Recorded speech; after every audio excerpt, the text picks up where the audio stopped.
Hello everyone, আসসালামু আলাইকুম। আপনারা সবাই কেমন আছেন? আমরা আছি মোটামুটি, তেমন একটা ভালো নাই।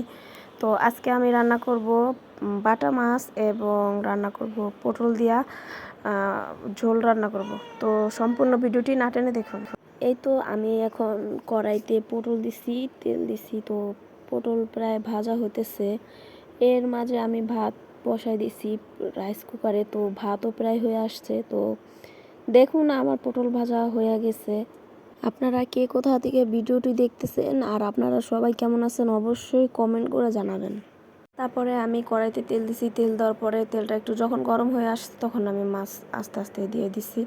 তো মাছ দেওয়ার পরে আমি কিছু সময় পরে একটু উল্টে দিতেছি যাতে মাছটা লেগে বেশি না যায়। তো আমার শরীরটা তেমন একটা ভালো যাইতেছে না। তো আমার শ্বশুর অসুস্থ।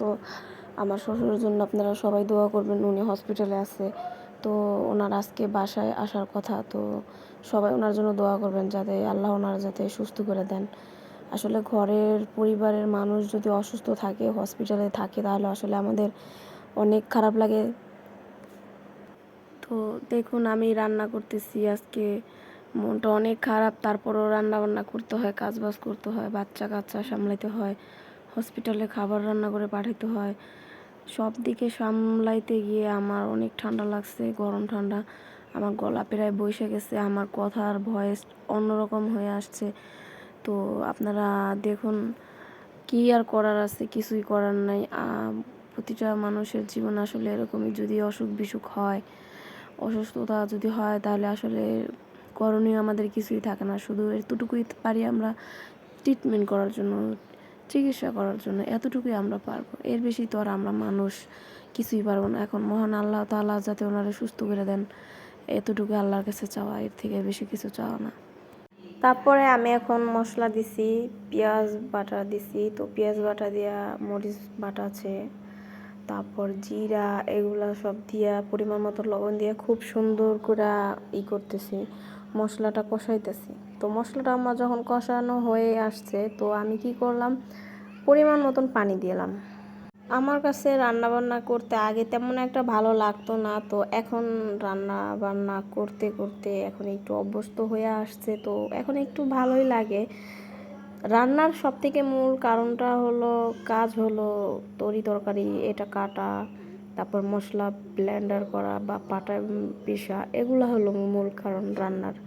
এগুলা যদি হয়ে যায় তাহলে রান্না করতে বেশি টাইম লাগে না। তো আমার মাছের তরকারিটা হয়ে গেছে। তো মাছের তরকারি হওয়ার পরে আমি কি করলাম দেখুন আপনারা সবাই, পেঁয়াজ দিছি, পেঁয়াজ মরিচ তেলে ভালোভাবে সুন্দরভাবে নাড়াচাড়া করব। তো যে পরিমাণে গরম পড়ছে, ওয়েদারটা খুবই খারাপ, বাজে ধরনের ওয়েদার আছে এখন। একটু বৃষ্টির ভাব আসে, মেঘলা মেঘলা ভাব, আবার রৌদ্র, একটা মানে কেমন জানি একটা ভাব হয়ে আসছে। অনেক গরম, অনেক ঘামতে হয়। তারপর একটু যদি মাঝে মাঝে একটু বাতাস হয় তাহলে আসলেই ভালো লাগে। তো এরপরে আমি পেঁয়াজ দিয়া তেল দিয়ে ভালোভাবে সুন্দরভাবে নাড়াচাড়া করলাম। নাড়াচাড়া করার পরে আমি যেটা করি, ঢ্যাঁড়স ভাজি করব। তো ঢ্যাঁড়স আমি খুব সুন্দর করে কাটে রাখছি। তো কাটার পরে আমি এখন ভালোভাবে নাড়াচাড়া দিতেছি একটু পর পর, যাতে লেগে না যায়, এর জন্য। তো প্রায় আমার রান্না হয়ে গেছে। তো এই যে দেখুন আমার রান্না কমপ্লিট। তো সবাই ভালো থাকবেন, আল্লাহ হাফেজ, সবাই দোয়া করবেন। আসসালামু আলাইকুম।